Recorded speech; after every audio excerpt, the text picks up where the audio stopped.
Buenas tardes y bienvenidos a este nuevo webinar organizado desde Banco Caminos y Bancofar bajo el paraguas de Speedway, plataforma de apoyo a emprendedores desarrollada por apoyar el talento joven a través de la formación y la generación de ideas.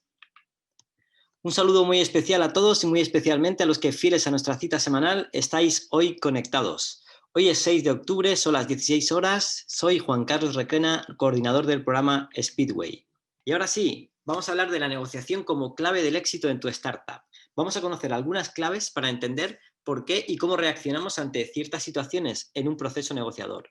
Y para ello contamos con Adrián Jofre Bosch, economista por la Universidad Pompeu Fabra y graduado en negociación y resolución de conflictos por las universidades de Columbia y Harvard. Ha trabajado como consultor de negocio, especializándose en procesos de reorganización. Actualmente es investigador, colaborador del Real Instituto Elcano y profesor de negociación en el Instituto de Empresa y en la Escuela Diplomática de España.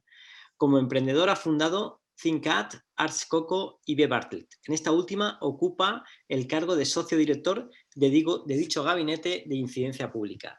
Y ahora sí, Adrián, cuando quieras te puedes activar cámara. Buenas tardes, Adrián. ¿Qué tal? ¿Cómo estás? Todo bien.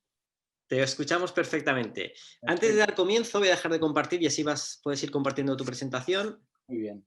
¿Vale? Antes de dar comienzo y como siempre voy a explicar las normas del webinar. Tendremos una presentación por parte de Adrián de unos 35 o 40 minutos en las que va a hablar de esas claves de la negociación y podréis formular vuestras preguntas a través del bloque de preguntas, El chat, como siempre, lo vamos a dejar para compartir algún link interesante, algún libro que alguien quiera compartir, alguna idea o incluso algún problema técnico que podáis tener en estos momentos con el audio, etcétera, ¿vale? Las preguntas a través del bloque.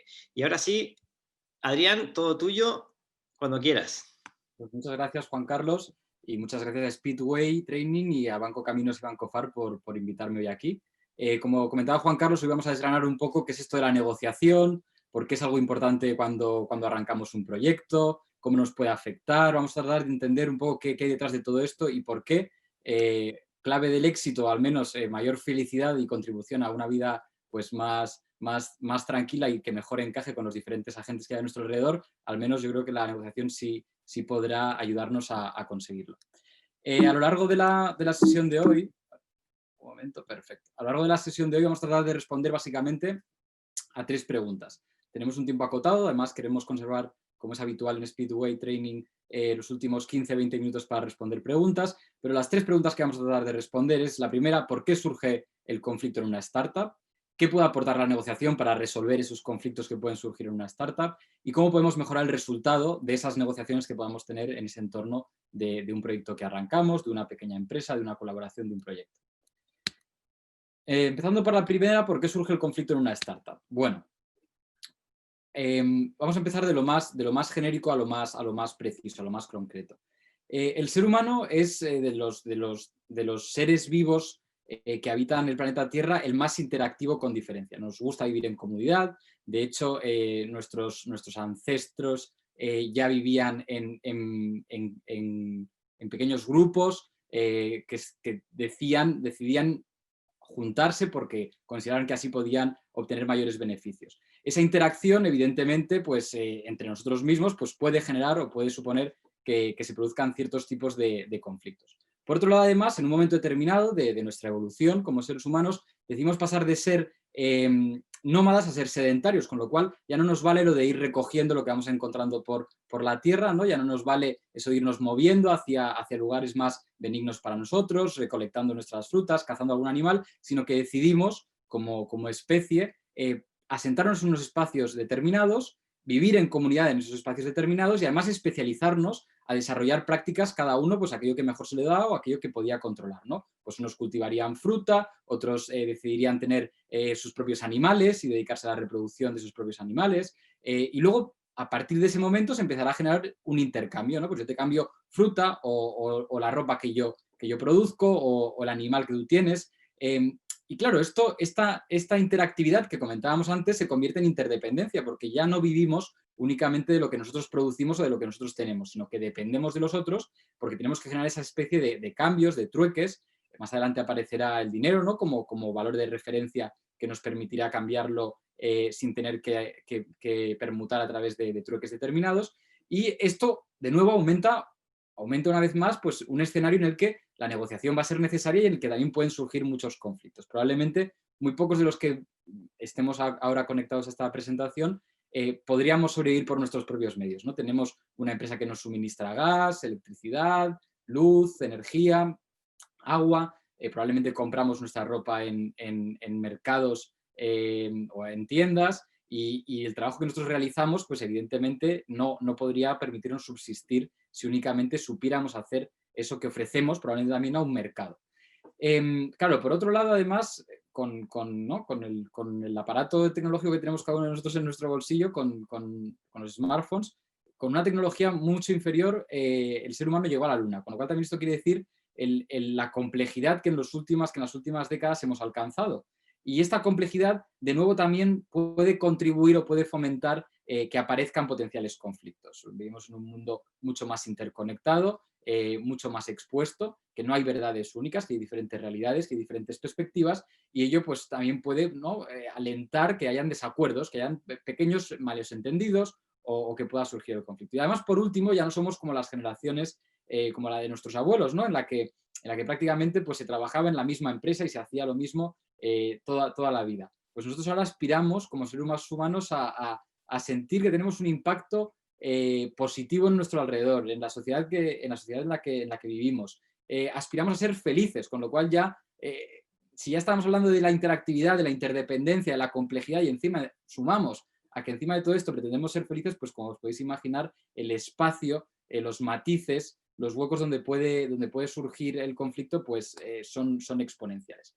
Y esto no es menor luego también, por otro lado, en un proyecto que estamos emprendiendo como puede ser una startup, ¿no? O sea, esa interacción con nuestros proveedores, con nuestros clientes, con nuestros socios, con nuestros trabajadores, con nuestros superiores o con la gente que colabora con nosotros, de la que dependemos para que ese proyecto salga adelante y para que sea un proyecto de éxito.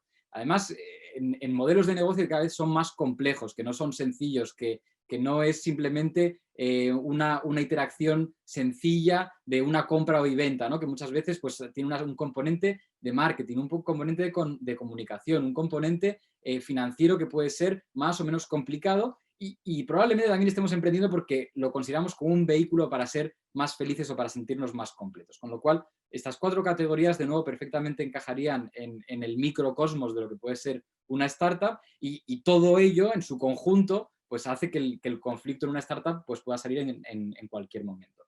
No nos vamos a detener mucho tiempo en las definiciones porque no ha lugar en este foro, que pretende ser más práctico, pero simplemente entender que el conflicto viene de la palabra conflictus del latín, que es un golpe entre varios, que diferentes luego académicos lo relacionan con una diferencia, con actividades incompatibles. Incompatibles ya es que o lo de uno o lo de otro, ahondaremos en esto, veremos qué hay de verdad y no en este punto, cosas opuestas. Luego, Pruitt y Kim destacan el concepto de la percepción, que ya no tiene por qué ser algo real, no tiene por qué ser una oposición, una diferencia, una incompatibilidad real, sino que con que sea algo de la percepción que percibamos respecto al otro, respecto a nuestra contraparte ya es suficiente. Volveremos al final y luego pues diferencias que resulten importantes apunta Coleman en el 2016. Desde luego, lo que sí tengo claro que es el conflicto es que es una parte de la vida. El conflicto está presente en nuestras vidas y es algo natural, es algo endógeno a la vida del ser humano. Por lo tanto, debemos aprender a vivir con ello, pero no tiene mucho sentido mirar a otro lado o tratarlo de negar. Está ahí, es algo que ocurre, es algo que nos ocurre con nuestros entornos más cercanos, como puede ser la familia, con nuestros compañeros de trabajo, con nuestros amigos. Generalmente lo identificamos con que hay unos intereses opuestos, y por eso será importante conseguir llevar las negociaciones de los intereses, de las posiciones, a las necesidades, a qué realmente necesita cada persona y cómo podemos mejorar esto. Más adelante pondré un ejemplo. Generalmente el ser humano el conflicto lo vivimos como algo que es incómodo. A menudo es complejo porque hay muchos factores que lo determinan y que pueden impactar en él, con lo cual no es tan sencillo como decir esto se resuelve haciendo esto, porque probablemente hay muchos factores que van a condicionar ese resultado del conflicto y muchas veces no solamente es complejo porque existen muchos factores, con lo cual es muy difícil aislar una causa explicativa de ese conflicto, sino que además es un proceso y esto lo complica mucho más porque tendemos a analizar los conflictos como una foto fija, como algo que que está acotado en el tiempo y sin embargo el conflicto avanza, evoluciona, degenera, escala, descala. Puede tener diferentes variables, ¿no? Y esto es importante porque a veces nos vamos a casa pensando que ya tenemos la gran solución a nuestro conflicto en nuestra startup, ¿no? Esa discusión que hemos tenido con nuestro socio sobre qué coeficiente de caja deberíamos tener, por ejemplo, si sobre debemos vender o no debemos vender a una empresa líder del mercado pues unas participaciones. Y lo que no nos damos cuenta es que aunque nosotros podamos haber llegado a una conclusión, a una decisión sobre lo que hemos analizado durante el día, nuestro socio que se está yendo a casa, pues a lo mejor ha perdido el autobús, a lo mejor se ha mojado, a lo mejor cuando ha llegado a casa pues ha tenido un mal ambiente familiar, a lo mejor cuando ha llegado a casa se ha dado cuenta que la nevera se ha descongelado todo y al día siguiente por la mañana pues no tenía agua caliente además, ¿no? Con lo cual, cuando es un proceso y cuando estamos implicados los seres humanos en ello, el papel de la percepción adquiere un aspecto importante, pero también el entender que todos somos influenciables cuando estamos tratando de entender, de analizar, de explicarnos qué está ocurriendo, porque es un proceso. No algo que ocurre en un momento determinado y que se aísla por completo de una serie de causas exógenas. No obstante, sería un poco también, por mi parte, simplista, decir que el conflicto solamente tiene aspectos negativos. De hecho, del conflicto, los grandes progresos sociales que ha alcanzado la humanidad en términos de igualdad de género, de igualdad de raza, de sufragio universal, en términos de derechos humanos, de lo que queramos comentar, probablemente han venido como consecuencia de conflictos. Óptimamente tratemos de que esos conflictos nunca lleguen a ser violentos, ¿no? Pero desde luego el conflicto tiene algo que es positivo, se puede entender como una oportunidad, es una ruptura del status quo, es la posibilidad de darnos unas condiciones, darnos unos mecanismos de relación a futuro que puedan ser mejores, que puedan ayudarnos a progresar en el ámbito social o a crecer en el ámbito empresarial aquel proyecto que nos interese o que en ese momento determinado nos ocupe. Y por lo tanto, los conflictos se pueden gestionar de una manera constructiva o de una manera destructiva. Evidentemente, en esta presentación pues trataremos de focalizarnos en aquellas fórmulas constructivas de gestión de los conflictos. ¿Cuáles son los factores que más influyen en el curso de un conflicto? Nosotros académicamente se han identificado 5 factores fundamentales. El primero de ellos es las personalidades, las personas, os diría, esas diferencias individuales entre las partes que estamos negociando, negociación entendido como un posible mecanismo de resolución del conflicto, pero aquellas personas que estamos involucradas en el conflicto, pues cómo sean nuestras personalidades y por ello cómo se hayan forjado, ¿no? Lo que hayamos estudiado, qué visión tengamos, todo eso va a afectar mucho a cómo el conflicto se pueda desarrollar. Luego, por otro lado, la interdependencia. A la interdependencia le dedicaremos unos minutos en esta presentación más adelante porque es uno de los factores más clave y que tenemos que entender bien en qué campo estamos jugando, o sea, hay una independencia positiva o hay una interdependencia negativa, ¿no? Y cómo debemos adaptar nuestras estrategias según a cada uno de los dos escenarios que se puedan dar. La naturaleza del problema, ¿de qué estamos hablando? ¿Cuál es el problema? ¿Cuán grave es el problema? ¿Qué impacto tiene ese problema? Lo que los británicos, los anglosajones llamarán el issue, ¿no? ¿Cuál es el issue? El contexto sociocultural, aquí hay formas de negociar radicalmente diferentes. Yo he tenido la oportunidad de dar cursos de negociación en diferentes países y para diferentes alumnos de diferentes orígenes y hay una serie de factores, de acervos culturales que nos diferencian, que podrían permitir que un indio una vez se compromete, estoy generalizando y evidentemente esto no siempre es así, cada vez menos porque vivimos en un mundo muy globalizado en el que probablemente haya más estilos en común por edad, ¿no? Es el concepto de que la patria ya no es geográfica, sino es generacional. Pero bueno, en términos generales, un indio podría llegar a un acuerdo en una negociación y a los pocos minutos después decir que ese acuerdo ya no está encima de la mesa, que la situación es otra y por lo tanto eso que le había ofrecido ya no puede ser aceptado, que quizá a lo mejor aquí en España nos resultaría como, oye, qué poco formal, ¿no? Como me había dado su palabra y de repente ha levantado de la mesa esa oferta sobre la que estábamos trabajando. Bueno, esto es un tema cultural perfectamente, ¿no? O luego las diferencias entre Estados Unidos y China pues, respecto a qué temas debemos tratar primero, qué temas debemos abordar primero. En la cultura china se hace un tipo de negociación más radial, más circular, que se va de lo menos importante a lo mollar, a lo nuclear al final, y a lo mejor en Estados Unidos, pues probablemente lo primero que se va a abordar va a ser el dinero, y si hay un acuerdo en términos económicos, pues quizá luego se detallen otra serie de aspectos más relacionales o más contingentes a la naturaleza del proyecto. Simplemente decir que el contexto sociocultural importa y que si hacéis negociaciones, acuerdos, pactos con otros países, pues que debéis revisar y debéis tener en consideración estos aspectos. Por último, las dinámicas, ¿no? Cómo nos relacionamos, qué condicionantes nos ponemos, qué procesos se involucran, qué niveles de tensión somos capaces de asumir como individuos, pero también el proceso es capaz de asumir.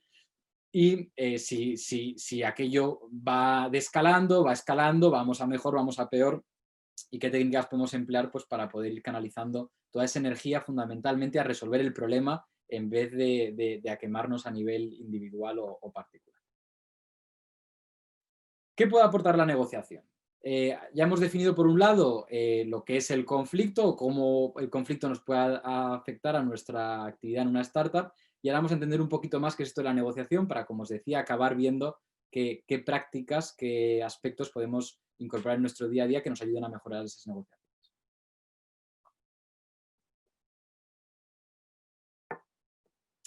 Básicamente, fundamentalmente, negociamos para resolver los conflictos que estábamos comentando antes, para evitar abandonar, pelearnos, romper un contrato, romper una relación con un socio. A veces se negocia como un mecanismo alternativo de resolución de conflicto para no ir al sistema judicial, porque es lento, porque no es confidencial, porque puede tener un coste. Igual me sirve el arbitraje, que sería un mecanismo de resolución de conflicto muy similar al ámbito judicial, pero de carácter privado. Eh, la mediación es otro mecanismo de resolución de conflictos, pero que hay una tercera parte implicada que facilita el proceso de comunicación y negociación entre las partes, con lo cual si nosotros no queremos depender de terceras partes, ya sean colegiadas o individuales, pues probablemente la negociación sea el mecanismo que más nos interese, ¿no? Para que se quede en casa y se resuelva el problema de la forma más rápida y eficiente posible. Claro, hay que saber negociar, ¿no? No vale cualquier cosa. A veces también negociamos para acordar compartir o dividir recursos que son limitados. Este es el gran problema de la economía, ¿no? Es que con una serie de recursos limitados, ¿cómo gestionamos esas necesidades ilimitadas que tenemos? Bueno, pues la negociación podría ser un mecanismo, con lo cual ya no lo estamos viendo únicamente desde una perspectiva negativista de resolver problemas o conflictos, sino que puede ser para repartir y tener una buena relación con aquellas personas que repartimos esos recursos limitados. Y la versión más positivista, ¿no? de por qué debemos negociar o por qué es interesante negociar, es porque también negociamos para crear cosas nuevas, cosas que de forma individual, yo por mi cuenta o vosotros por la vuestra, no podríamos alcanzar, pero colectivamente nos necesitamos, decidimos establecer un acuerdo, un partenariado o algún tipo de mecanismo que nos permita relacionarnos de una forma estructural y de una forma eficiente y que nos permita ganar cosas que por separado no podíamos alcanzar. Por ejemplo, esto es muy habitual en las startups, de hecho yo diría que es uno de los principales factores por los que negociamos con nuestros socios, porque creemos que juntos podemos llegar más lejos. A lo mejor uno tiene el mercado y el otro tiene el producto, a lo mejor uno tiene un conocimiento determinado de un aspecto y el otro de otro que es perfectamente complementario, pero generalmente en una startup no únicamente negociamos para resolver problemas, que es útil y es cuando ya hemos llegado a un escenario quizá al que no deberíamos haber alcanzado nunca, pero sí negociamos muchas veces inicialmente para ver cómo podemos co-crear, para ver cómo podemos pensar, conjugar nuestras capacidades y generar un nuevo producto, un nuevo servicio, sacar adelante un nuevo proyecto en definitiva. Negociamos muchas veces por aquello que os decía también antes de sentirnos cómodos, confortables con un entorno y que nuestros trabajos ya no son aquello que únicamente nos permiten vivir de ellos, sino que es un espacio en el que consideramos, le damos unos atributos que consideramos que deben realizarnos como individuos, como seres humanos. Por lo tanto, también la negociación puede ser interesante para alinear esas necesidades personales con esos objetivos comunes de la sociedad, de la empresa o del proyecto. Y por último, veis aquí en mi slide, yo me he permitido poner, aunque quizá podáis considerar que no impacta o que no afecta a este entorno de emprendimiento, pero construir una cultura de paz, ¿no? Es lo de ese 16. Yo creo que negociar, el simple hecho de negociar, tener una actitud negociadora, querer negociar las cosas, estar dispuesto a que cuando hay problemas nos tenemos que sentar y tenemos que hablar, y cuando no los hay, para que no los haya también lo tenemos que comentar, lo tenemos que negociar, pues en el fondo si todos en nuestras actividades individuales o colectivas en nuestros trabajos negociásemos un poco más, probablemente tendríamos una sociedad más pacífica en términos generales y evidentemente si esto lo llevamos a un nivel macro, en entornos políticos, en entornos entre países geoestratégicos, pues evidentemente tendríamos un mundo probablemente más pacífico y menos polarizado. ¿Qué caracteriza una negociación? Y esto ya veréis que es importante tenerlo claro para entender cuándo estamos, cuándo no estamos y por lo tanto cuándo debemos negociar y cómo debemos negociar en cada uno de esos escenarios. Las negociaciones pueden ser, según las partes que tengan, bilaterales, multilaterales, en equipos. Esto resulta bastante obvio, pero tenemos que ser conscientes que podemos ir constantemente mutando en ese tipo de negociación, ¿no? A lo mejor cuando queremos vender o cuando queremos comprar acciones de otra empresa o vender nuestras propias acciones a otra empresa, una parte de ellas, pues primero habrá una negociación bilateral con un socio, si es que hay solamente otro socio, luego probablemente habrá una en equipos, que sean nosotros con la otra parte, incluso si estamos hablando de algún tipo de partnership, pues hasta podemos estar vernos inmiscuidos en una negociación multilateral con muchas partes representadas. La representación puede ser directa o indirecta. Cuando nosotros velamos por nuestros intereses, cuando nosotros estamos negociando algo que nos afecta a nosotros directamente, como trabajadores, como empleados, como socios, estaremos ejerciendo esa representación a la negociación de forma directa. Indirecta cuando hay un abogado que nos representa o que representa a la otra parte.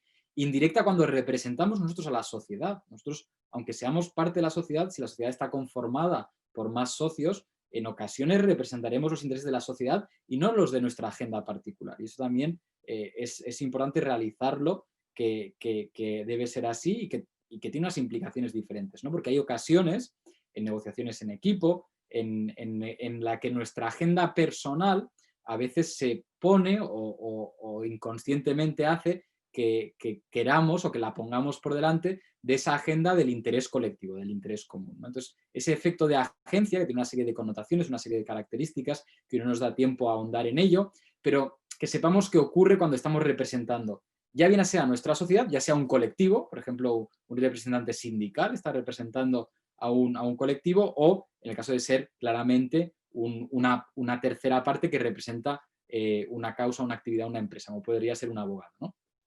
Pues en esos casos se produce el efecto de agencia, disculpar, y el efecto de agencia es importante conocerlo para no caer y para que si podemos ver que alguien está cayendo en ese error, en ese efecto, pues también poder indicarle y poder ayudarle, ¿no? Es cuando nuestros intereses personales, nuestras necesidades personales se interfieren en esa agenda que debe tener un impacto positivo para la colectividad que representa ese proyecto, esa empresa, ese interés, en definitiva. Luego, posiciones, intereses y necesidades. Esto es como una pirámide, os lo comentaba antes. Arriba del todo están las posiciones, yo quiero esto otro, luego hay unos intereses que muevan esas necesidades y luego por último están están las posiciones, los intereses y las necesidades. Por último están esas necesidades que son realmente la causa explicativa que indica por qué necesitamos o por qué estamos asumiendo unas posiciones en una negociación determinada. Aquí hay un ejemplo muy práctico que siempre me gusta poner, pero yo creo que refleja muy bien de lo que estamos hablando en este punto, que es un punto bastante capital a la hora de tener una negociación. Aquí imaginaos que hay dos personas que están discutiendo, se están peleando, tienen un conflicto por una naranja. Las dos personas quieren una naranja y sus posiciones es yo quiero esa naranja y la posición del otro es yo quiero esa naranja también, ¿no? Claro, aquí si fueran a una tercera parte, si fueran a un juez o a un árbitro o a un mediador, pues a lo mejor la solución pasaría por partir esa naranja por la mitad. Y cada uno tendría media naranja y media naranja. Podría ser una solución justa. Sin embargo, probablemente no estemos maximizando las necesidades de ambas partes, ¿no? Entonces, si estamos en un approach positivo a esa negociación, en vez de únicamente quedarnos en esas posiciones de quiero la naranja con todas las fuerzas de mi vida, lo más inteligente sería preguntar a la otra parte, ¿y tú por qué quieres esa naranja? ¿No? ¿Para qué quieres esa naranja? ¿Por qué necesitas esa naranja? Hablemos de necesidades. Y en este ejemplo práctico de la naranja, una parte le decía a la otra, yo quiero la naranja porque para mí es fundamental todas las mañanas, ahora que ya estamos en octubre y empieza a hacer frío, tomarme un zumo de naranja. Si no me tomo un zumo de naranja, yo me constipo con una probabilidad altísima, el 88%. Y la otra parte, de nuevo le pregunta a la que le preguntaba al principio, ¿y tú por qué quieres la naranja con tanta devoción, con tanta energía? Y dice, yo es que para mí es fundamental cada noche cuando vuelvo a casa tomarme un gin tonic, y entonces necesito la corteza de la naranja para hacerme la filigrana. Soy muy perfeccionista y entonces para mí eso es vital, es lo que da sentido a mi jornada, a mi día. Claro, preguntándose, hablando de necesidades, por mucho que las posiciones podían ser perfectamente opuestas, que era un juego de suma cero, que se peleaban por una naranja, y que la solución más justa podía parecer partirla por la mitad, si conseguimos bajar esas posiciones a aspectos de necesidades, nos damos cuenta que las dos necesidades son perfectamente compatibles y encajables, y que los dos pueden disfrutar al máximo de su curva de utilidad, de beneficio, de felicidad, uno quedándose la corteza y el otro quedándose la pulpa. Con lo cual, esto es muy habitual en una negociación, quedarnos en posiciones, decir esto porque sí o no te voy a dar más información, pero si somos capaces de intercambiar información, de preguntarnos, de hablar entre nosotros, probablemente encontraremos muchas más fórmulas de las que pensábamos de cómo poder llegar a un acuerdo que sea positivo para todos, para las dos partes. Hay una serie de condiciones temporales y espaciales, cómo nos reunimos en una mesa redonda o cuadrada, enfrentados o uno al lado del otro, si vamos a compartir la comida a media jornada o no, si esa comida es comida de comer con las manos, y esto ahora está fuera de lugar por aspectos relacionados con el COVID, ¿no? Pero hay estudios empíricos, académicos, que demuestran que en medio de largas jornadas de negociación, compartir comida finger food, que llaman los americanos, ¿no? Eso también genera mayor capacidad de empatía con el contrario, nos ayuda a humanizarlo. Sobre todo os hablo de casuísticas de relaciones internacionales en este caso, ¿no? Donde además las culturas son diferentes y se puede tender a deshumanizar otra religión, otra raza, otra serie de aspectos. Pero esto también aplica a nuestra realidad de emprendedores, ¿no? Pensar muy bien cómo queréis que se desarrolle esa negociación. Si lo queremos hacer en un lugar neutro, en un lugar compartido, en un lugar más mío o más del otro, qué horarios queremos hacer, si estamos en medio de la jornada laboral y nos va a generar estrés la carga de trabajo que tenemos más la negociación, o queremos sacarlo a un contexto más cercano, como puede ser un fin de semana, irnos a comer a Segovia, Ávila, no sé, donde sea, ¿no? Todo eso va a afectar mucho. Los horarios también, cómo los fijamos, cada cuánto vamos a negociar, va a ser solamente un día, va a ser a lo largo de varias semanas, va a haber una hora recurrente. Todos estos aspectos influyen y van a determinar cómo, no solamente el resultado, sino cómo lleguemos a ese resultado, que es muy importante, sobre todo cuando hablamos de socios, ¿no? Que son compañeros de viaje, compañeros de baile que nos van a acompañar si esa relación funciona pues, por mucho tiempo. Con lo cual es importante tener en consideración estos aspectos. Por otro lado, tenemos las dinámicas de poder y las alternativas. Este es un tema que nos daría para jornadas completas, ¿no? ¿Cómo gestionamos el poder? A mí me interesa que aquí quede un mensaje claro, y es que el poder es relativo. El poder nunca es absoluto. Nuestro poder depende de nuestras alternativas. Si queremos mejorar nuestro poder en una negociación, querremos ir con una alternativa mejorada. Y esto ocurre lo mismo cuando vamos a buscar trabajo, ¿no? Si yo voy a una entrevista de trabajo ya con una oferta debajo del brazo, yo tengo una tranquilidad, tengo una seguridad y voy a mejorar esa oferta con otra empresa o con otro departamento o en otra posición. Si yo quiero mejorar mi poder, decimos que el poder es relativo porque siempre estaré capacitado de autoempoderarme adquiriendo mejores alternativas. Y esto ocurre también en una negociación. Esto ocurre en una negociación comercial. Si estamos vendiendo nuestros servicios o nuestros productos, o a la inversa, si nuestro proveedor lo está haciendo, pues si tenemos una alternativa y decimos, no, es que yo tengo esta otra oferta de este proveedor, pues estamos reforzando nuestro poder en esa negociación. Y luego hay otras técnicas que también aumentan nuestro poder, habrían dos, ¿no? Las de las alternativas, mejorar nuestras alternativas, y luego otro tipo que son de carácter reputacional. Cómo nosotros podemos adquirir un prestigio, adquirir una reputación en el sector, a nivel individual, a nivel como corporación, como empresa, y estos factores se suelen, este tipo de escudos protectores reputacionales, pues se suelen adquirir a través de mecanismos de incidencia pública, de comunicación, de asuntos públicos.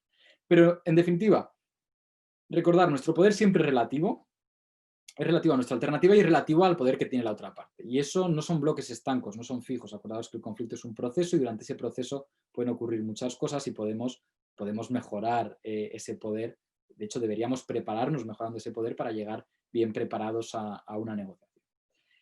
Finalmente, nada que decir de que en ocasiones hay asimetrías de información, pero sobre todo de que el avance tecnológico ha tenido un impacto brutal en las negociaciones, no solamente porque en Naciones Unidas ya no hay corrillos en los pasillos de jefes de delegación diplomáticos comentando el voto o la jugada, porque todo lo hacen automáticamente por WhatsApp o por diferentes aplicaciones móviles, pero también el hecho de que ahora mismo, por la situación de la COVID-19, pues incluso muchas negociaciones las tengamos que hacer por teléfono, por correo, por videollamada, y se pierde como aspecto negativo una serie de factores como pueden ser ese contacto, ese tema de pieles, ¿no? de empatía, pero también tiene factores positivos. Puedes tener todos los papeles en la pared de delante de tu escritorio, puedes tener todos los papeles encima de la mesa, que nadie te puede robar información, nadie te los puede espiar, puedes estar quizá más preparado, puedes tener incluso conversaciones al margen por tu WhatsApp con otros compañeros que estén también presentes en esa reunión,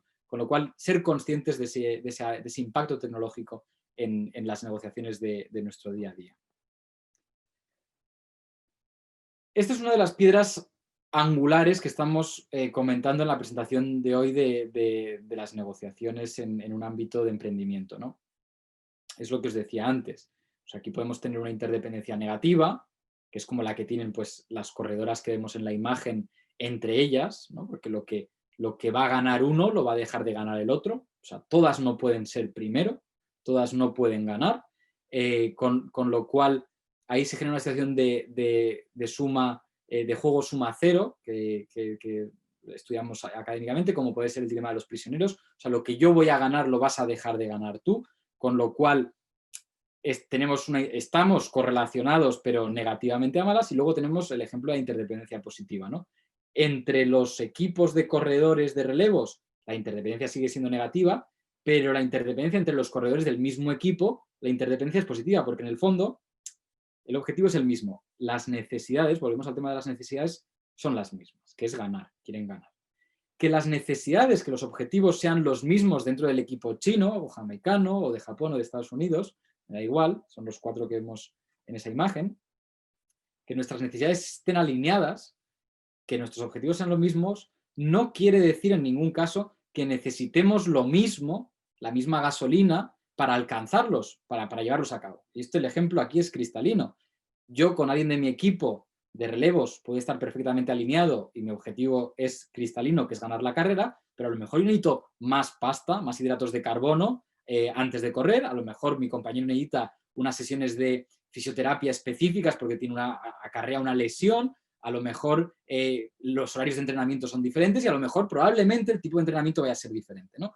Con lo cual no confundamos tampoco que la interdependencia sea positiva con que tengamos exactamente las mismas necesidades para alcanzar esos objetivos. Y esto se puede ocurrir y se da muy habitualmente entre socios de una misma empresa. A lo mejor el objetivo, el gol a donde queremos llegar es exactamente el mismo, pero las necesidades individuales que tenemos, cada uno de los 2, de los 3, de los 4, para alcanzar ese objetivo, son diferentes. Y tenemos que ser capaces de entender que esas necesidades son diferentes para cada uno y hay que respetar esas diferencias en cuanto a necesidades de cada uno de los socios o trabajadores de una sociedad, si queremos realmente alcanzar ese objetivo. Con lo cual, esto de remar en la misma dirección, sí, rememos en la misma dirección, pero no quiere decir que todos vamos a ser capaces de hacerlo del mismo modo, porque podemos necesitar, para llegar a ese objetivo, mecanismos diferentes. Claro, aquí esto tiene mucho sentido con esta slide. Si antes hablábamos de una interdependencia negativa y una interdependencia positiva, y uno de los elementos fundamentales era que en la negativa lo que uno ganaba, el otro lo perdía, con lo cual había pocas maneras, pocas fórmulas de acomodar a todo el mundo, y sin embargo, en la interdependencia positiva, si conseguíamos ese objetivo, aunque con necesidades diferentes, todos estábamos contentos, todos estábamos felices. En las negociaciones de una startup o de un proyecto, de una empresa, suelen haber sobre todo 2 tipos de negociaciones principalmente, ¿no? Unas que son de carácter comercial y otras que son de carácter estratégico. Las comerciales, ¿con quién las tenemos? Las comerciales generalmente las tenemos con nuestros proveedores, las tenemos con nuestros clientes, compra-venta de algún activo que tiene mi sociedad. Ahí fundamentalmente, en muchas ocasiones, por ese tipo de negociación, va a estar ligado con una interdependencia negativa, porque el euro de más o de menos por el que yo te vendo el calcetín que produzco, si soy una startup de calcetines con iconos florales y bonitos, pues ese euro que yo dejo de ganar, lo estás ganando tú porque me estás comprando el calcetín por un euro de menos. Con lo cual, tenemos unas interdependencias más negativas, ¿no? En este entorno de las negociaciones comerciales. Pero, sin embargo, las negociaciones estratégicas, pacto de socio, estatutos, fusiones y adquisiciones, tanto si somos comprados como si pretendemos comprar completa o una parte del accionariado de mí o de otra empresa.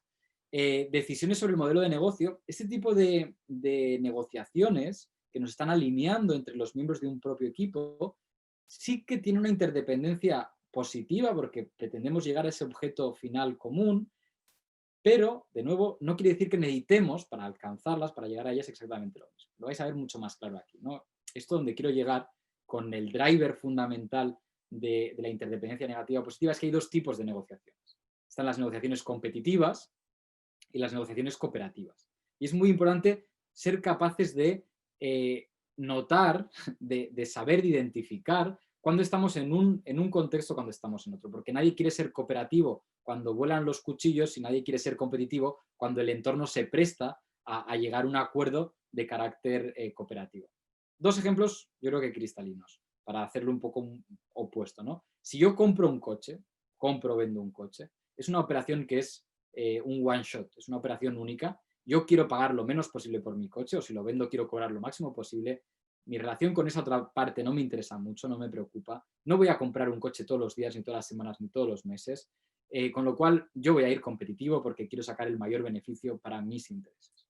Por otro lado, las negociaciones cooperativas pues son aquellas negociaciones en las que puede haber una relación mucho más a largo plazo, con lo cual ahí quizá lo más inteligente sería llegar a un acuerdo estable en el tiempo, como por ejemplo con nuestros socios, ¿no? Si el socio no es una cosa de hoy para mañana, si es algo que va a largo plazo, pues tendrá sentido que esa negociación sea cooperativa y que no nos hagamos daño, porque al día siguiente nos tenemos que volver las caras y al siguiente y al siguiente y al siguiente.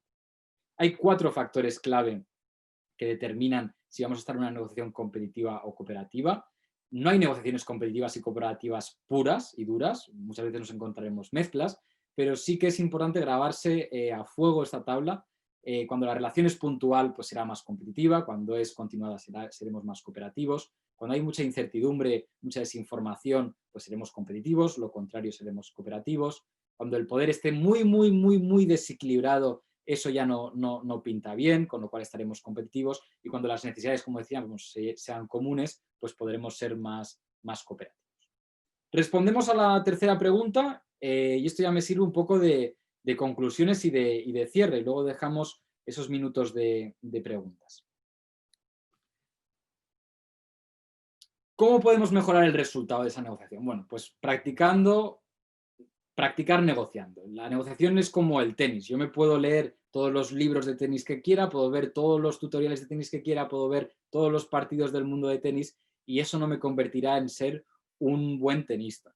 La negociación es una práctica y se logra, se mejora practicando. Con lo cual, negociar. Y negociar no es tan difícil, porque seguro que podéis negociar con un hijo o con una hija en casa en un contexto pues controlado, ¿no? Que no tenga un impacto en nuestro día a día empresarial grave. Podéis negociar con vuestros hermanos, familiares, madres, padres, podéis negociar en un bazar turco, ¿no? si pudiésemos viajar. Pero todos aquellos momentos en los que podamos permitirnos el lujo, porque a veces es un lujo, ¿no? No siempre podemos arriesgar, no siempre el entorno es controlado, pero siempre que nos podamos permitir negociar, practiquemos, pongamos en práctica ideas, estrategias, cosas que podemos haber leído, tutoriales que podamos haber visto, ¿no?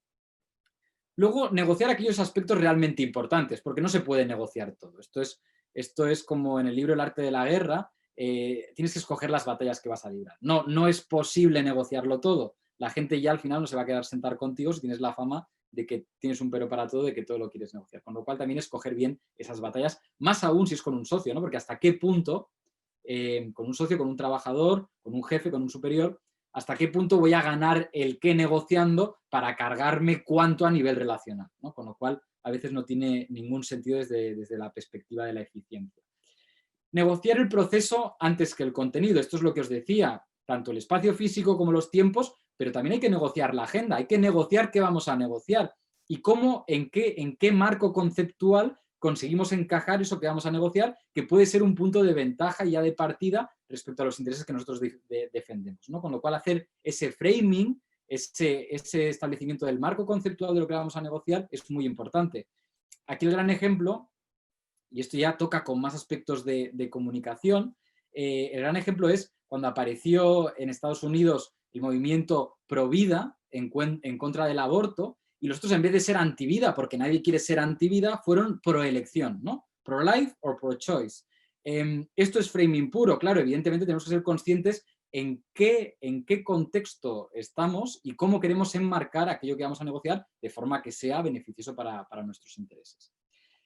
Hay 4 elementos que se han demostrado empíricamente que tienen un impacto muy relevante en la negociación. Uno es la actividad, hay que ser proactivos, esto suma. Hay que ser comprometidos con el proceso, hay que respetar ese proceso, hay que ser comprometido con la otra parte, eso suma.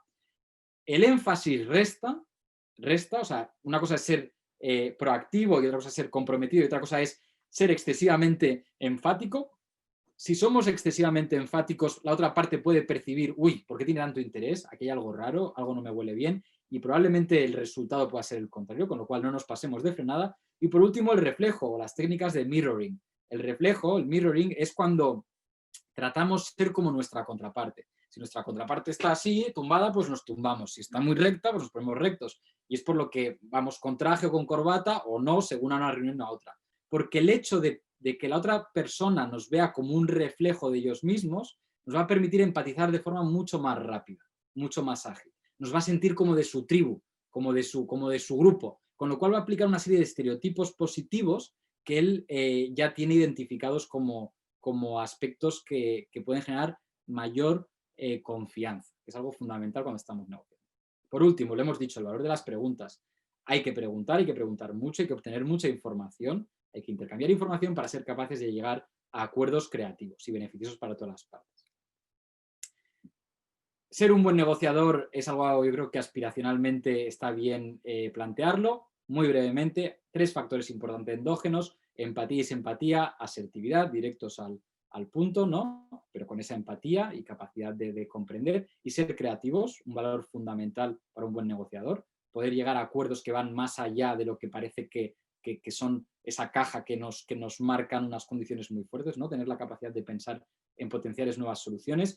Y 3 exógenos: autoconocimiento, saber a quién llevamos a la mesa de negociación, o sea, saber a quién llevamos nosotros. Cada ser humano tiene una mochila que cargamos, que se llena de experiencias, que se lleva de acervos de la universidad que hemos ido, de lo que hemos estudiado, si somos más ingenieriles o más de negocio, ¿no? Y saber cómo somos nosotros y qué nos afecta y qué de repente, qué comentario, qué frase puede de repente desencadenar unos sentimientos por nuestra parte controvertidos, pues ser conscientes de ellos y saber gestionarlo. Escuchar activamente, y no solamente escuchar activamente, sino dar muestras de ello. Te escucho, parafrasear, resumir lo que te ha dicho el otro lado. Y por último, utilizar la persuasión, que es una excelente herramienta en cualquier tipo de negociación. El papel de la percepción lo comentábamos antes. Aquí está demostrado empíricamente, de hecho, lo bueno de dar sesiones en casa es que uno siempre puede recurrir a sus libros. Thinking Fast and Slow, de Daniel Kahneman, es un libro que justamente demostraba que tenemos una serie de sesgos cognitivos, de errores de percepción, que nos hacen recibir la información de una forma, y luego nudging, que fue el premio Nobel de unos años posteriormente al primer premio Nobel, que fue el de Kahneman, nudging dice cómo yo te puedo presentar la información de una manera o de otra para que tú reacciones de una forma o de otra, ¿no? Con lo cual, esto es un poco maquiavélico. Luego en el turno de preguntas, si queréis, ahondamos en ello, pero fundamentalmente ser conscientes de que la percepción, lo único importante no es la verdad, cada uno tenemos nuestra verdad. Yo no me voy a entrar a definir qué es la verdad, cuál es la verdad buena, cuál es la mala, porque en una negociación todos tenemos la nuestra y nuestros motivos para justificarla, pero lo que sí es muy importante es atender a las percepciones, a las sensaciones. Y además, con estos 2 libros que os recomiendo que leáis, si podéis, podéis estudiar cómo plantear la información de forma que sea beneficiosa para vuestra causa, y sobre todo ser consciente de que esos cognitivos también los tenéis, ¿no? Aquí listo varios. Si os da curiosidad por alguno, lo podemos comentar en las preguntas, pero anchoring, estereotipos, proyección, percepción selectiva, costes hundidos y efecto ARA. Por último, acabando, un breve recap. Analizar la naturaleza y el contexto de la negociación, preparar muy bien la negociación es fundamental. Plantear el tema a negociar adecuadamente, esto es lo del framing, como lo planteamos, y negociar el proceso, controlar ese proceso negociador, negociar lo que vamos a negociar. Satisfacer necesidades más que posiciones e intereses, lo que comentábamos de la naranja, ¿no? Focalizarnos, volcarnos en por qué la otra parte necesita algo y cómo podemos ayudarle de una forma creativa. Usar el poder de forma efectiva, recordar que el poder siempre es relativo y siempre es construible, nos podemos autoempoderar. Establecer aspiraciones elevadas pero razonables, no nos pasemos de frenada, no sea que se nos levanten y se nos vayan de la mesa o tengan una sospecha sobre algún interés oculto por nuestra parte. Pensar de forma creativa, plantear nuevas opciones, gestionar la información de forma adecuada. Y por último, recordar que al final del día todos somos seres humanos, con lo cual esto es un tema de gestionar las relaciones intrapersonales. Planteamiento final. El título de esta presentación saca la palabra éxito. Para mí es una palabra, ¿no? El éxito es algo muy relativo, hay muchos diferentes tipos de éxito y no tienen nada que ver entre ellos, con lo cual me costaría mucho hacer una conclusión muy categórica sobre lo que es el éxito en una negociación, pero si algo puede estar más o menos seguro es que si algo se le parece al éxito es cuando en una negociación conseguimos que todos ganemos, que todos los implicados ganemos, ¿no? Y por eso debemos ser conscientes en esos escenarios cooperativos cómo podemos hacer para que todas las partes implicadas ganen, aunque tengan necesidades diferentes. Y eso es todo por mi parte. Estoy a vuestra disposición para responder cualquier pregunta. Genial, Adrián. Voy a dejar de compartir tu pantalla. Así. Sí, Ok, perfecto. así, perfecto. Pues empezamos con las preguntas que tenemos exactamente 11 minutos para responderlas. ¿Cómo debemos intercambiar información con nuestra contraparte en una negociación, Adrián? ¿Cómo debemos intercambiar información? Claro, aquí en negociación hay un tema que es el dilema de la información, ¿no? Porque a veces cuando queremos dar demasiada información sentimos que se van a aprovechar de esa información, con lo cual nuestro resultado final va a ser peor. Con lo cual ahí hay un dilema de hasta qué punto yo necesito información, obtener información para poder volver a ti siendo creativo con soluciones, pero hasta qué punto no quiero darlo todo, para que luego me puedas hacer una jugarreta o te puedas aprovechar de mí. Con lo cual hay diferentes sistemas de compartir información, como puede ser intercambiar información al mismo tiempo de forma física, como puede ser ofrecer 3 alternativas que para nosotros tengan el mismo valor, pero que nos permitan identificar por la otra parte pues hacia dónde quieren encaminar el proceso o qué es lo que necesitan, pues serían 2 alternativas diferentes de gestionar ese intercambio de información. Muchas gracias. Vamos a por la siguiente. ¿En qué ciencias o estudios se basa la teoría de la negociación? La teoría de la negociación, inicialmente, en sus orígenes, se basaba mucho en aspectos politológicos, en aspectos de relaciones internacionales, ¿no? Estábamos en un contexto de Primera y Segunda Guerra Mundial y entonces, pues básicamente la negociación era casi algo que se hacía entre países, ¿no? Entre estados. Tenía un componente muy de gobierno, ¿no? Muy de escuelas de gobierno. De hecho, ahí es donde un poco Harvard empieza a destacar en ese sentido. Luego, claro, esto va avanzando entre los 60 y los 90 de la década pasada. Las escuelas de negocios, los bufetes de abogados, pues entendían la negociación como esa parte del dilema de Nash, ¿no? Incluso de cómo negociábamos entre privados a nivel empresarial y adquirió una connotación más corporativa, ¿no? Y ahí las escuelas de negocios pues también lideraron, como podía ser Wharton.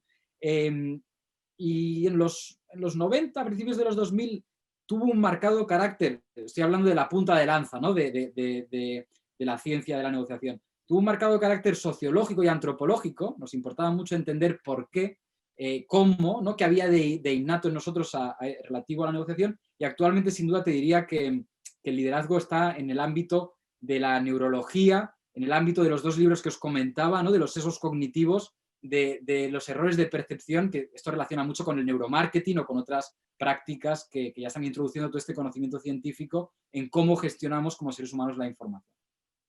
Vale, hay otra pregunta, Adriana. Le voy a dar yo una pequeña vuelta antes y te la voy a formular de manera distinta, pero hay un concepto equivocado sobre los conflictos, ¿no? Creemos que los conflictos son malos, ¿vale? Cuando realmente lo que es malo es no saber gestionarlos.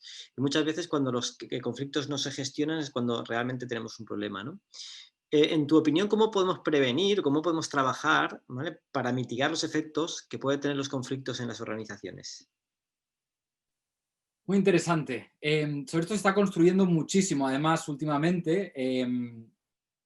Claro, aquí han aparecido incluso figuras nuevas, roles profesionales nuevos que no existían hasta ahora, como es el ombudsman, y seguro que estás familiarizado, Juan Carlos, ¿no? Que son personas dentro de una organización, ya sea una universidad o ya sea una multinacional o una empresa, que internamente se dedican a gestionar el conflicto de la organización, ¿no? O sea, hay una persona que generalmente tiene una formación en mediación o en conflictología, como podría ser mi caso, ¿no? Y estas personas se dedican constantemente en el día a día de la organización, dependen muchas veces del Departamento de Recursos Humanos, a gestionar el conflicto dentro, ¿no? El simple hecho de que haya una figura, una persona que esté ahí, que sea consciente de ello, pues es muy positivo. En una organización es natural que hayan conflictos, porque los intereses del back office, lo que hablábamos de las necesidades, ¿no? O sea, la necesidad del back office y del front office, por mismo que el objetivo sea el mismo, que sea vender o crecer la compañía, pues tienen necesidades diferentes y ahí hay que mediar muchas veces. Con lo cual, implantar figuras de mediación, aquella parte que sea más de IT y aquella parte que tenga más relación con negocio, generalmente también tienen conflictos, ¿no? O distorsiones de cómo entienden su actividad. Tener personas que se dediquen a ellos está bien. Introducir elementos de prevención, como puede ser el networking, conocernos, trasladar las realidades, ¿no? ¿Cómo vivimos nuestra empresa desde diferentes posiciones? ¿Cuáles son los problemas? Pues el que está más pegado al cliente te dirá que mi problema es que yo cuando vendo y le enseño la demo no consigo sacarlo, y a lo mejor el de tecnología te dirá, bueno, es que la demo no funciona porque hemos puesto tantos parches sobre todo lo que tú me has ido pidiendo cada mes que ya no funciona nada, ¿no? Con lo cual manifestar, compartir, cómo lo vemos, qué pensamos, qué problemas tienen, y ayudados, facilitados por una persona que se ocupe, pues yo creo que es la mejor forma de prevenir y de gestionar el conflicto en una organización. Muy bien, Adrián, muchas gracias. Cuando las negociaciones son puntuales y queremos negociar con otra empresa para un objetivo concreto en nuestro beneficio, ¿cuánto podemos contar? Interesante, ¿cuánto podemos contar y si hay pautas a seguir? Esto relaciona con el tema, con la pregunta esta de la información que respondía justo antes. Claro, depende, esto va a ser la operación, siempre depende, ¿no? Y además, haciendo honor a Pau Donés, pues nunca, depende de qué depende, pues según cómo se mire, ¿no? Aquí el caso está en que no sabemos si esa relación va a ser puntual con la otra empresa, entonces es un acuerdo que solamente afecta en el tiempo a algo muy particular, pues ahí podemos guardarnos más, ahí podemos ser un poco más pillos, ¿no? Pero claro, si es una relación que pretendemos llevarla durante mucho tiempo, pues a lo mejor no tiene sentido ni mentir ni esconder, porque eso va a tener las patas muy cortas, porque dentro de un mes, de dos, de tres, van a obtener esa información por el otro lado y eso lo que va a hacer es resquebrajar nuestra relación con esa contraparte. Con lo cual el tiempo sería un factor. Si estamos alineados en cuanto a necesidades y objetivos o no, si estamos buscando una relación que sea personal y que vaya más allá de ese intercambio comercial o es puramente pues algo de negocio puro y duro. Yo creo que tendríamos que detallar un poco ahí, tener más información de qué se trata, pero en definitiva, o sea, no confundamos aquella gente que viene muy sonriente y muy simpática y dándonos abrazos y preguntándonos por nuestra familia, ¿no? No confundamos la forma con que sean cooperativos. O sea, ser cooperativo o competitivo lo va a determinar las necesidades, el tiempo, la información, una serie de aspectos que comentábamos antes. No confundamos a aquella gente que es competitiva, pero que viene con una fachada muy empática y muy simpática y muy agradable, ¿no? Porque luego puede haber una puñalada por detrás. O sea, que hay que estar pendiente de muchos factores. Hay un patrón estándar en ese perfil de negociador, ¿no? El empático, el cordial, etcétera, que te da pistas, ¿no? Sí, sí, sí, totalmente. Y esos son los más peligrosos a veces, ¿no? Los que parece que todo es bonito y que nos vamos a llevar muy bien y te pregunta por tu familia y te invita a comer y te da muchas palmadas en el hombro porque es algo recurrente, lo de la palmada en el hombro, pues a veces su necesidad realmente o su interés no está tan alineado como podemos pensar. Con lo cual, de nuevo ahí, preguntar mucho, entender su lógica, qué tiene detrás, qué busca, qué necesita, por qué, cómo sí, cómo no. Eso es la información que de verdad nos va a poder permitir si queremos establecer una relación cooperativa o si por otro lado estamos en un ámbito más competitivo. Yo tuve un profesor hace años en el MBA que decía que cuando ya se te agotan todas las tácticas de negociación o cuando ya las has puesto encima de la mesa, lo mejor es ser honestos, ¿no? Y abordar el problema directamente, ¿no? Y dejar de jugar, ¿no? Que el juego es divertido, ¿vale? Pero cuando ya no hay... Hay otros profesores que te dirían que al final en una negociación siempre pierde el más honesto, ¿no? Que es un poco en línea con lo que comentas, el que antes se rinde, ¿no? Quizá el que antes comparte con transparencia sus posiciones, sus planteamientos, pues puede tender más a perder. Yo no lo creo así. Yo creo que hay fórmulas, que hay estrategias. Hemos tenido 50 minutos para tener esta charla, pero si la gente que nos está escuchando tiene posibilidad de leer, de formarse, de practicar, de ampliar, yo creo que hay fórmulas para llevar una buena negociación cooperativa, en un entorno positivo y llegar a acuerdos win-win, ¿no? Donde podamos ganar todos, en definitiva. Haciendo referencia a lo que os he comentado del tema de los libros, sí que nos están pidiendo por el chat y por las preguntas si podemos compartir las referencias de los libros. Si quieres me las mandas y las enviamos por correo electrónico a todos los asistentes. Una última pregunta, Adrián. En tu experiencia personal, ¿cómo te preparas para una negociación? La parte de la preparación de la negociación es la más importante y yo diría que generalmente es la que nos olvidamos todos, ¿no? Pensamos que una negociación pues se va allí con una hoja y un boli, ¿no? A apuntar o a tomar la comanda, pero en realidad en términos proporcionales, si la negociación es un 25%, a lo mejor la preparación corresponde al 75% previo, ¿no? ¿Yo cómo me preparo? Bueno, es muy diferente. Generalmente me suelo preparar yo a nivel individual, ¿no? De que me establezco claramente unos objetivos, intento identificar mi alternativa, mi mejor alternativa, porque como decía, mi poder es relativo a esa mejor alternativa, con lo cual trato de ubicar una serie de conceptos de formas muy claras, que tienen nombres teóricos que hoy yo creo no tiene sentido ahondar en ello, ¿no? Pero sigo una especie de autocuestionario que me he preparado fijando una serie de umbrales que para mí son importantes, puntos de resistencia, por debajo de qué no quiero ir, etc. Luego, generalmente, como negocio en equipo, suelo intercambiar esa información, ese trabajo individual con esa otra parte de mi equipo, que vamos a ir conjuntamente a esa negociación, con lo cual enriquezco ese proceso y lo veo desde diferentes ópticas, de diferentes ángulos. Claro, yo que soy economista, pues no lo veo igual que un humanista o que un ingeniero, ¿no? Con lo cual eso también me ayuda a entenderlo. Y luego, por último, hacemos mocks, hacemos pruebas, hacemos ensayos. O sea, le digo a mi compañero o a otro de otra división o de otro entorno, le pido por favor que haga de mi contraparte, ¿no? Del que voy a negociar, y negociamos y hacemos una simulación de negociación, que yo creo que es lo más práctico. Con lo cual, estos serían mis 3 consejos. En una de las claves has hablado del autoconocimiento, ¿vale? ¿Haces referencia al autocontrol emocional? Si te dejas llevar por la parte emocional, ¿pierdes en una negociación? Aquí hay muchísimo escrito, además es una de las partes que más me gusta y más me interesa, y podríamos tirarnos, tendría que irme a hacer otro té y podríamos tirarnos otra hora más, ¿no? Pero se había escrito mucho por parte de las escuelas de negocios con una tendencia muy anglosajona de que las emociones siempre se tenían que quedar en la puerta de casa y que tú entrabas profesional, serio y sin emociones, ¿no? Y yo la verdad es que no coincido. Yo creo que somos quienes somos, que operamos como operamos, que formamos parte de algo que nos va acompañando y que se carga y que se vacía y que se va construyendo con el paso del tiempo. Y yo creo que al final no tenemos que disimular quiénes somos y cómo somos. O sea, no tenemos que dejar nuestros sentimientos en la puerta. Eso no quiere decir que a lo mejor tengamos que llevar al extremo nuestros sentimientos en una negociación, ¿no? Pero si somos emocionales y todo lo que decimos lo hacemos con pasión, como yo, ¿no? Que parece que habla con las manos, yo no puedo ser otra persona en una negociación, soy como soy. Lo que sí soy es muy consciente de cómo soy, de cómo puedo impactar en los otros, cómo puedo hacer sentir a los otros y qué me pueden decir los otros que me puede hacer sentir a mí mal. Y ahí es donde sí que tengo control, ¿no? De a quién llevo, pero no un control de cómo soy. O sea, es cómo puedo reaccionar, pero no de cómo voy a actuar, quizá. Muy bien, Adrián. Son las 5 en punto, no tenemos más tiempo para más preguntas.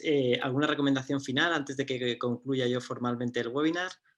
Que les pasaremos las biografías, añadiré 2 libros más, o sea que ahí el mejor regalo es compartir lecturas y un poco reforzar el concepto de que negociar yo creo que es muy útil profesional, laboralmente, empresarialmente, pero que también puede ser una filosofía de vida. Yo creo que aquellas personas que negocian con su entorno, que en el fondo están tratando de encajarse en un contexto, ¿no? Y de ser más felices, creo que son personas que viven la vida de una forma diferente, con mayor naturalidad y con mayor felicidad, con lo cual, en una frase, negociar claramente tiene un impacto positivo para nuestra actividad profesional, pero creo que también es un estilo de vida que nos puede ayudar a ser más felices.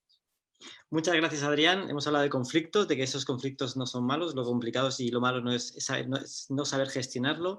Algunas ideas iniciales que hemos visto en el webinar que los conflictos forman parte de nuestra vida, que se manifiestan sobre todo con intereses opuestos, que son incómodos, que son complejos, pero que al mismo tiempo pueden suponer una oportunidad y que cómo lo gestionemos depende de cada uno de nosotros, ¿no?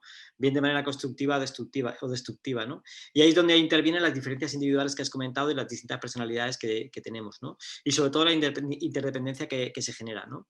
Ojo a los aspectos socioculturales que has comentado, sobre todo cuando estamos abordando negociaciones con personas de otros países, ¿no? Que negociamos por múltiples causas y que cada negociación tiene unas características particularidades, unas características, perdón, particulares y unas implicaciones diferentes, con lo que es importante prepararse cada negociación, ¿no? Has hablado de las relaciones de interdependencia, ¿no? Y de esa negociación competitiva o cooperativa, ¿no? Y sobre todo que negociar se mejora negociando, practicando, ¿vale? Así que hay que empezar a trabajar y a gestionar esa negociación. Trabajando la empatía, trabajando la asertividad, la creatividad, el conocerte a ti mismo, trabajando la escucha activa y sobre todo siendo persuasivo. Has hablado de un concepto que a mí me ha encantado, de que al final todos ganamos y del concepto de win-win, ¿vale? En una negociación. Me ha venido a la memoria una frase de un profesor de negociación que me decía, en una negociación si ganas, empiezas a perder. Con lo que el concepto de ganar todos es lo mejor. Muchísimas gracias, Adrián. Muchísimas gracias a todos los asistentes. Os invito a que entréis en la página de speedwaycaminos.com y que registréis vuestros datos para estar al tanto de todo lo que vamos a hacer y sobre todo este año que vienen novedades, ¿no? Y recordar que todos los martes a las 16 horas tendremos un nuevo webinar para abordar distintas temáticas de interés para ti que estás emprendiendo en estos momentos. Buenas tardes y feliz tarde.